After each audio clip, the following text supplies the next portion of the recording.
This story begins in the remote deserts of southern Jordan in the year 1916. This was a time when World War I was at its peak. We are introduced to a boy named Theeb, who owns a donkey. He sets up a camp here, where some other nomadic sheiks are also staying. These men are gambling to pass the night. That same night, two more travelers arrive at the camp. One is a sheik, and the other is a British officer. The British officer's name is Edward. They are on a mission to meet members of the Arab revolt group. The sheik, who is accompanying the British officer, introduces himself as Marji. He is guiding Edward to the Arab revolt group. Theeb has never seen a white man before. Edward looks completely different from the local people. His skin, his clothes, and even the language he speaks are unfamiliar. Marji and Edward are treated with great hospitality. Theeb keeps staring at Edward, as he is very curious about him. That night, food is prepared for the guests, but Edward doesn't seem to enjoy the taste, so he gets up. Theeb brings him water to wash his hands. Later, Marji asks someone about Theeb. The man tells him that Theeb's father, who used to lead the tribe, passed away a long time ago. Edward, meanwhile, starts looking through Theeb's belongings. He notices a nearby chest and begins examining it. Frightened, Theeb runs to his brother, Hussein. We learn that Marji and Edward need to reach a place called Roman Well, where they will meet members of the Arab revolt. However, to get there, they need a guide. A man tells them that the Roman Well is located on the old Pilgrim's Path. But since the Ottoman Railway was built, people have stopped using that route due to the constant threat of bandits. At Marji's request, the sheik tells him that Hussein will guide them to the Roman Well. Theeb overhears all this quietly. The next morning, the three set off on their journey. Seeing his brother leave, Theeb feels sad because he wants to go with him. Traveling a bit, they stop to rest. Theeb sneaks over and sees his brother Hussein with Marji and Edward. Confirming that they've set off, insert video message. Before we continue, I'd like to request that 99% of my viewers watch the videos but don't subscribe or like. Please, do like the video and subscribe to the channel. The next morning, Marji and Edward argue about whether to take Theeb along or not, because the journey ahead is dangerous. The main problem is how Theeb will return if they don't take him, which could prevent them from reaching their destination. With no other option, they decide to let Theeb come with them. They pass through a valley and stop at a place known for bandit activity. But Edward insists on moving forward as soon as possible. At night, they camp due to a sandstorm. Once again, Marji and Edward argue.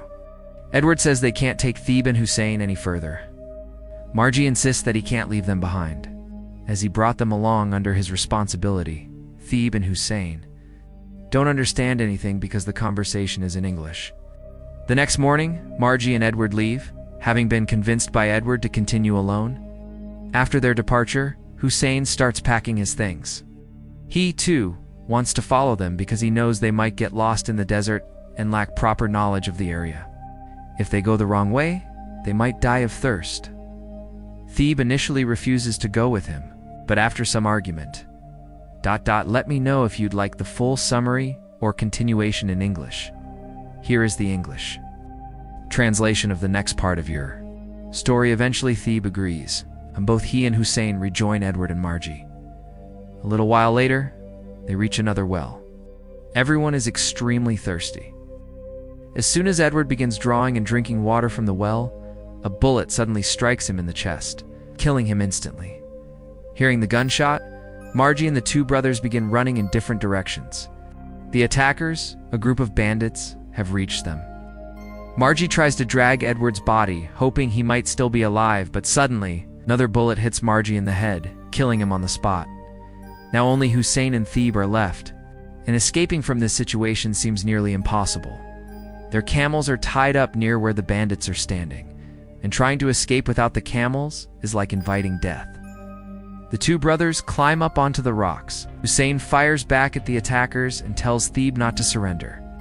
He knows that even if they do surrender, the bandits will kill them. And even if they survive, they won't be able to complete their journey without camels. Crossing the desert on foot is impossible. As night falls, the valley is covered in thick darkness. The voices of the bandits below echo up to them. That night, Hussein tells Theeb, "If something happens to me, climb higher on the rocks and wait by the well once the danger passes. Sooner or later, some traveler will come and help you." Hussein knows that the bandits won't spare him. He had already killed 2 of their men. And now the bandits have seen their hiding spot, so he prepares Theeb for what's coming. Suddenly, the bandits open fire again. Hussein tries to escape with Theeb, but he is shot and dies on the spot. Theeb grabs hold of the well's rope and dangles into the shaft to escape. One of the bandits sees him and shoots several times into the well, but Theeb is shielded by the rocks inside and isn't hit. So the bandit cuts the rope, hoping Theeb won't be able to climb back out. Somehow Theeb manages to hang onto the side of the well overnight. By morning, he attempts to climb out and finally reaches the top. Exhausted, he lies down beside the well. After a while, Theeb regains his senses, and upon seeing his brother's dead body, breaks into tears. He had followed him this far out of love, but now his brother is gone. Theeb lies beside the body for a long time, mourning his brother's death. Then he buries him right there, placing a large stone over the grave. As he sits by the grave, evening falls. He begins to hear strange animal sounds in the valley, which scare him. He climbs to the top of a rock and spends the whole night there, frightened and alone. The next morning, Theeb sees a camel approaching from the distance. As it comes closer, he discovers a wounded man lying on it. This man turns out to be one of the bandits, the very group that attacked them. Theeb makes the camel sit and pulls the unconscious man down. He notices that the man has a rope with a water bag attached to it. He drinks from it to quench his thirst. The bandit is still unconscious. Devi begins searching through his bags and finds the same chest that once belonged to Edward, the one Theeb had always been curious about. As night begins to fall, Theeb lights a fire using stones, since the desert gets very cold at night. The bandit, now conscious, watches Theeb. He is severely wounded and cannot walk. When Theeb approaches, the bandit asks for water. Though scared, Theeb gives him the water bag to drink from, but he's still terrified that the bandit might harm him like he did to Hussein. This is the same bandit who shot his brother. Theeb takes the man's gun and points it at him. Could have killed the bandit right then, but he doesn't. The bandit tries to grab Theeb, but he runs away, shouting for help. But in that barren desert, there's no one to hear him. The bandit yells after him, "If you try to run, I'll kill you. I'm the only one here who can help you." After thinking for a while, Theeb returns to the injured bandit. That night, the bandit crawls over to Theeb. He tells Theeb his name is Hazen and tries to gain his trust. But Theeb doesn't believe him and keeps the gun pointed at him. Hassan asks him several questions like why he was traveling with the British man, but Theeb doesn't answer any of them. The next morning, while Theeb is asleep, the bandit manages to take the gun from him, but he doesn't shoot him. When Theeb wakes up, he realizes what happened, but sees that the bandit hasn't hurt him. This shows that he's beginning to trust Hazen, that perhaps he isn't a threat anymore. Let me know if you'd like me to continue translating the rest. Here's the English translation of the final part of your story. Later, Theeb makes some bread and gives half of it to the bandit, but also warns him not to try any tricks. The bandit then tries to remove the bullet from his leg using a dagger, but fails and asks Theeb for help. Theeb manages to extract the bullet. The bandit then asks him to heat the dagger, and after Theeb does, he cauterizes his wound, causing him to faint again. Theeb stays nearby, waiting for him to regain consciousness. After a while, the bandit regains consciousness. He also has Edward's cigarettes and lighter. It's revealed that his fellow bandits betrayed him.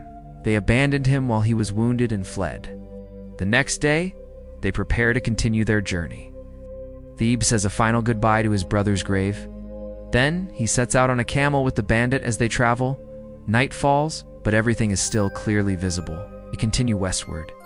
The next morning, they find themselves on the Ottoman railway tracks and begin following them toward a railway station. The bandit tells Theeb that this very railway track was the reason for their downfall, built by the British. The railway is now used by both pilgrims and Ottoman soldiers. Journeys that once took months by camel can now be completed in just a week. Soon, they encounter some Arab revolutionaries who are fighting against the Ottomans. They ask the bandit, whose name is Hazen, who he is. Lies and says he's a guide for pilgrims heading to Mecca.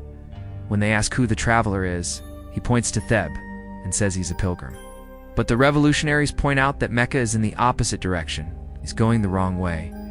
They notice the British gun Hazen is carrying and begin to suspect him. Hazen claims he bought the gun in Egypt, but they don't believe him. They ask Theeb if he has seen any British officers in the area, but Theeb denies it. Eventually, the revolutionaries leave them alone. That night, Hassan tells Theeb many stories from his travels, claiming to have seen the whole Arab world. Theeb now begins to feel safe with Hazen, though he still mourns his brother's death.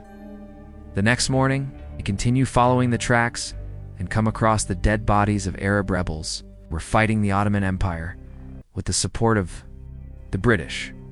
After some time, they reach a railway station. Hazen hides his gun in the camel's saddlebag and tells Theeb to wait outside. He goes in to meet an Ottoman officer. Curious, Theeb quietly follows him. Inside, Hazen gives the officer some valuable items Edward's watch, some documents, and the wooden box Theeb had always been curious about. When the officer opens the box, he finds a detonator inside. It was actually a kind of dynamite. Edward had been carrying this box to deliver it to the Arab rebels to blow up the railway track. But he arrived too late, and all the soldiers were already dead. That's why Edward never let Theeb touch the box. It was dangerous. When the officer asks Hassan where he got all this, Hassan lies again and says he bought everything in Egypt. In return, the officer gives him silver coins. The officer also calls Theeb over to give him a coin, but this is when Theeb realizes just how cunning and deceitful Hazen truly is. Even so, the officer still tries to give Theeb a coin, but Theeb refuses. Hazen collects all the silver coins for himself. Outside, Theeb goes to the camel's saddlebag, takes the gun, and waits for Hazen to come out. As Hazen steps outside counting his coins, he realizes this is the end. Theeb shoots him and Hazen dies on the spot. Theeb still hasn't recovered from the trauma of his brother's death. When the officer comes outside, Theeb tells him that this man had killed his brother. The officer tells Theeb to leave. Theeb climbs onto the camel and rides off into the desert. He has no idea where to go. He can't return to his camp. There's no one left there. He gazes out at the vast desert ahead of him. And with that final scene, the story ends. ***, let me know in the comments which movie you'd like to hear about next. If you enjoyed this video, don't forget to like and subscribe to the channel. Let me know if you'd like a YouTube video description, tags, or title for this story as well.